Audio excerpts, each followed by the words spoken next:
Guys, let's talk about Sony ZV E1.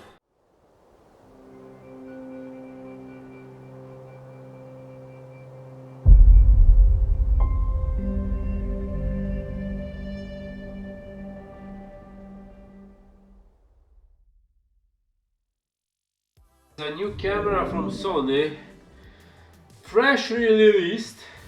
I don't know where we are with those cameras. Like literally what Sony is doing right now. And I am actually right now on the way to buy something else, like an extra camera, because previously I had two Sony A7 III and two 6400, and I knew that they're gonna release some kind of camera, but I was 100% sure that we're gonna have some kind of APS-C camera, something that's gonna replace 6400. I was nearly 100% sure, because this like 6400 is not updated for very long time. So I was 100% sure, hey, we're gonna have this.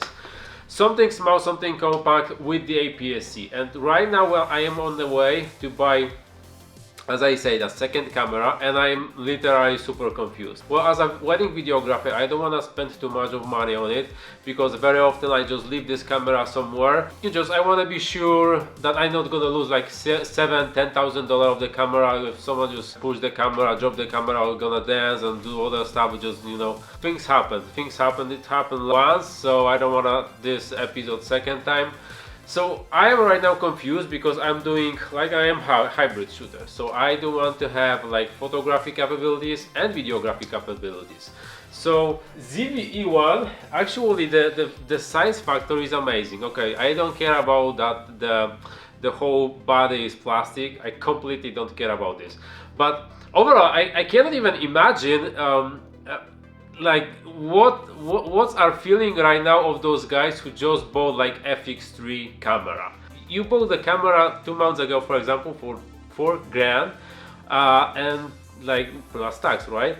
And right now this camera is half of the price. Of course, you don't have this all lighting stuff that I actually very enjoy, and you don't have this ability to mount stuff on it. So it's many like upgrades to E1 compared to like FX3. Like focus breathing compensation, auto framing, even 50% still keeping resolution 4K, updated autofocus, updated screen control, so it's working like an app on the phone, so you can swipe and get some controls, improved stabilization and better internal audio. Well, I'm thinking, as I said, I am a hybrid shooter, so I do understand that Sony tried to segregate those cameras, because basically you will take A7 IV, and I think that you can put into this, like if you just update the software, if Sony like can program it, they will definitely can program it in a way that this will have like 4K 120 and 8K, I don't know, 3060. You just, you know, whole processor can have a problem to handle all of this, or gonna be overheating problem here. But overall, like Canon has with R6, but overall R5, R6 also. But overall, you know, this is the, well, they playing the game very well, but also they getting, like me at least, very confused. I don't know what you are feeling about that. This is great that they are releasing another camera, that we have more options, but sometimes more option is also more problematic. So for me, in this budget, I have to say this camera is amazing. One flaw I would say about this camera, that it doesn't have the dual console. Actually, I was talking about dual console like 3 days ago, so you can check it. And for me, actually, a dual console, it's not that important like good quality SD card, because if you have this SD card that like I'm using Extreme cards from SanDisk, I know that this data will be protected on a very high level, because they, I don't know, they do some magic, and just those cards are waterproof, shockproof, temperature proof, and all that proof stuff. But overall, it's good to have this option of dual cards. So, well, I don't know, I'm a little bit confused here. I want this camera, I think about this camera, but I also a hybrid shooter. And what else do I need?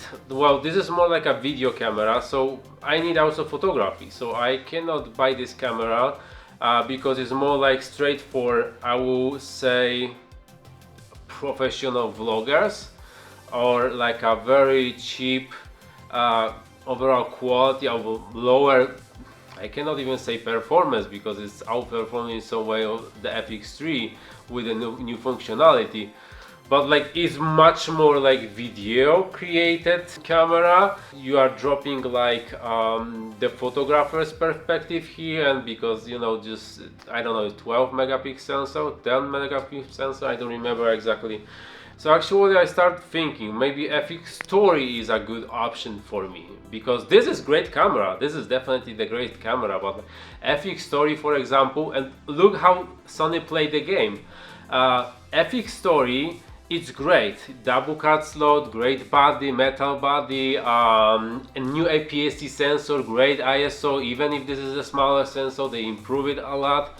And they have like smaller sensor, but they have this 24 megapixel, you know, image. So from this little E1 I cannot like pull too much. I can actually, if I will frame it perfectly and I don't need to like correct the frame, it's gonna be good. But here I have 24, so I can like scale it a bit and do some stuff. Like I'm using 6400, I can scale it. 24 megapixel are enough to, you know, crop a little bit, you know, find a better like view for the frame. So it's something that it's necessary for me, and also I think for any of us, because you're not always shooting video. Those cameras mostly should be a little bit more I would say flexible between those two worlds, I would say, because still some people would like to take some pictures, and I think all this camera should have minimum 20, at least this 20 megapixel, even if this is like a